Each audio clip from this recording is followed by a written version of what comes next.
everyone, and welcome back to A Tribute to Mastery, and we're doing another Bob Ross painting today.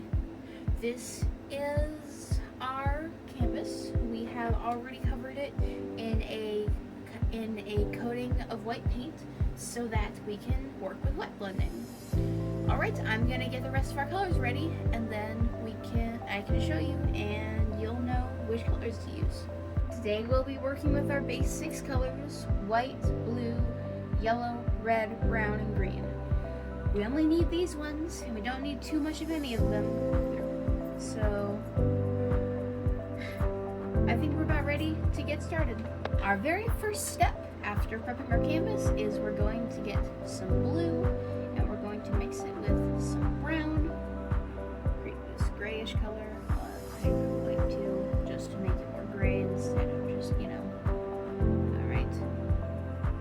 And now, we don't want too much, because we want this to be in streaks, but we're just going to pull this down, and we're going to create this kind of halfway overcast sky looking thing. Should come down about halfway. Then we can use the paint that's already on our brush, and we can just add it down here. Make some water type stuff.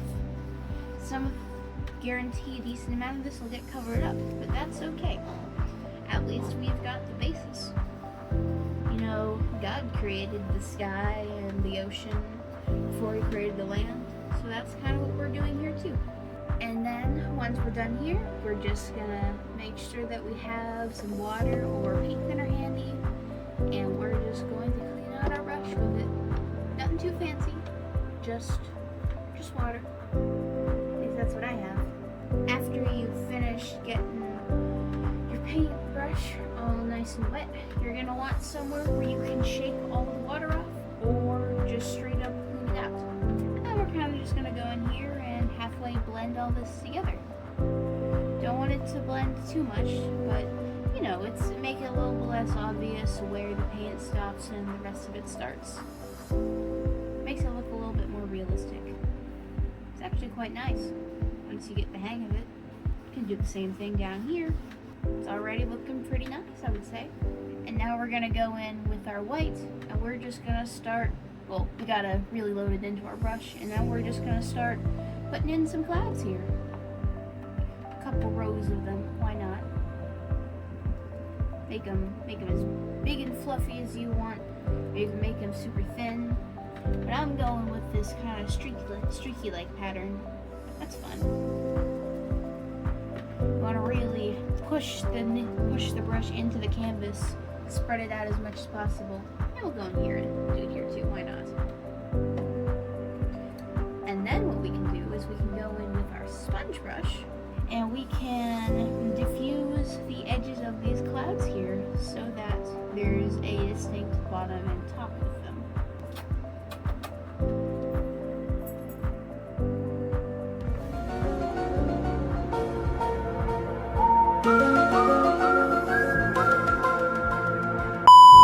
And then we're gonna wanna halfway just kind of do the same thing that we did before, but we're gonna wanna very, very lightly go over this because we're using acrylic paint and not the oil paint that he uses. So the paint works a bit differently, but I think we did a pretty good job with that. And then if we want, we can go ahead and add another layer of clouds up here. That's fun. We can do that. Don't want to do too much, just enough to make it look like it's actual clouds and not just part of the sky. And that's fun. Then what we're going to want to do is go in with our red and a bit of our brown, and we're going to mix that together. We're going to want to have a little bit of water in this, make it very thin, very watery paint. We're going to go in here and we're just going to get out a very basic tree shape. Okay, I'll make this one a bit taller, why not? Back this way, mixing in some blue into there. Because of how thin it is, it sticks on top of the thick paint really well. And you're able to do some really cool things with it. Come out this way, why not? And right now we're just doing some very basic shapes. So we're just gonna have one coming up this way, and that here. And we'll get a little bit of water in there. smoother, easier to work with. We're gonna want these shapes to go all the way out here, so make an extra big size one over here. Make it more blue. More blue. Yeah, this one right here is Robert. Say hello to Robert. Robert says hello, you know. One thing you don't want here is to mix all of your colors into one thing and have it as just one big weird shape. That's not quite what we're going for. And we can put one here, maybe connect this just a little bit. We can go in, you can go in here with a bit more of a brown and make a little bit of a darker bit of a ground for it to stand on. That's cool. And now this is a really big brush that we haven't used yet, and we're going to just pull this down, make sure it's all going the same way. Don't want all of it, just a bit of it, just like this. And we can go across. And boom, we've got the basis for what's probably going to turn into some water starter. And then we're going to want to take some green, well, some yellow right now, and then some green, and we're going to mix them together. Plenty of yellow in there. And then we're going to go in here and we're going to start layering in some new color. Because these are trees and stuff, it makes sense. The reddish in the background will be really good for contrast in a minute. We can just simply go in here and just layer in our greens and yellows. I'll add just a little bit of the dark so that the colors don't look too different. Like, you don't want them to be too bright on top of too dark. It'll look weird. So, and also doing it like this, it makes it easier to see them as one thing instead of yellow and green on top of it.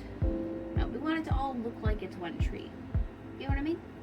I hope that makes sense.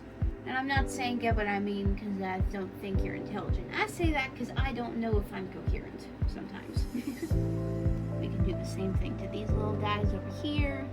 We're gonna lose a little bit of the detail, but that's okay. Robert gets plenty too.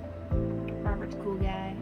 We're gonna do the same thing here, except we're gonna mix in some red in there. And we'll make our bushes this reddish color. Reddish, brownish, greenish, reddish, yellow, green, red, yellow, green. Mix in the colors and making whole new types of plants and stuff. Is Miss Wisp here? I don't know. She's definitely hiding somewhere in the bushes, I would say. But it's a little hard to tell.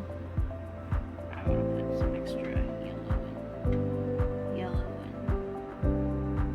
and red into here, so that now we can go in and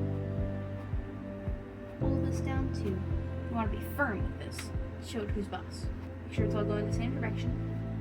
And then we just go ahead and pull this across. And we really got something going now.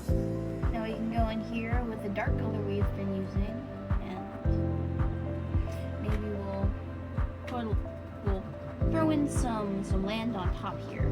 Like, there's a little bit of something starting over here, like a little plant type thing that's in front of it all. And then we're going to mix our brown and our white together a bit, just a bit. Here, and we're gonna start on our waterline. The easiest way to make this look realistic is you're gonna want to not have it be one continuous thing, but you're gonna want to build it up with a bunch of little white lines and stuff, little white brown lines. And all of a sudden, you've got something going. You can even put a little bit down here, maybe a little bit down here too, coming off of this little island here. That's fun. And we're just adding some color variation in here.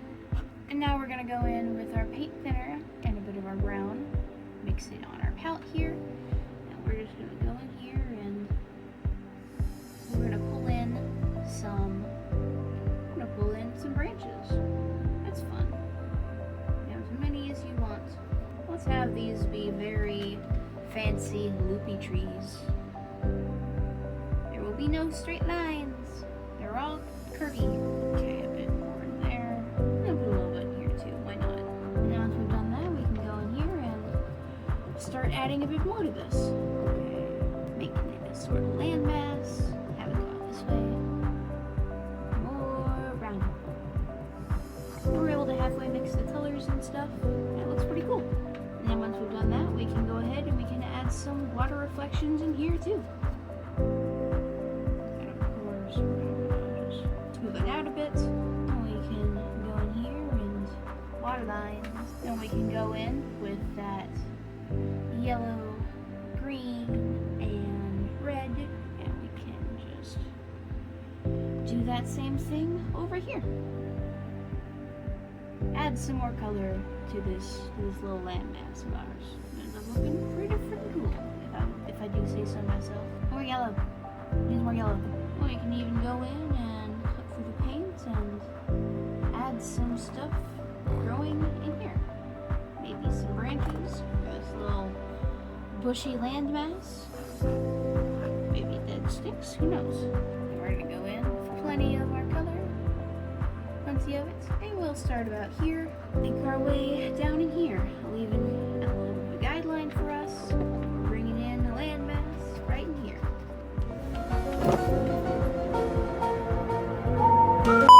And we're just adding some leaves to our big bushy tree right in here. With its trunk going down. And then there's going to be the land that it sits on. And we'll add a little bit of, what the heck. Well, this is a very effective way to add some grass, little sprigs of grass coming out of the ground. We can just go like that and to our tree. And we can go in here and just add some color to our tree bark.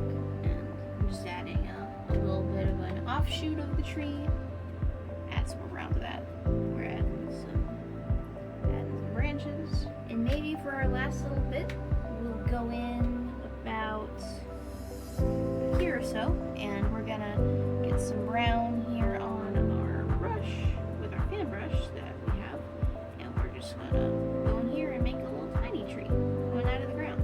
And of course, we can go in here and just add some grass here at the base of it, a little bit of our green and our yellow, add some leaves for this little tree.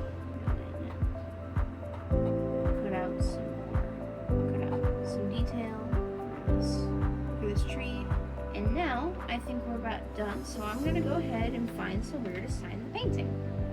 You can go ahead and try to find it once we're done. Okay, this is the final product.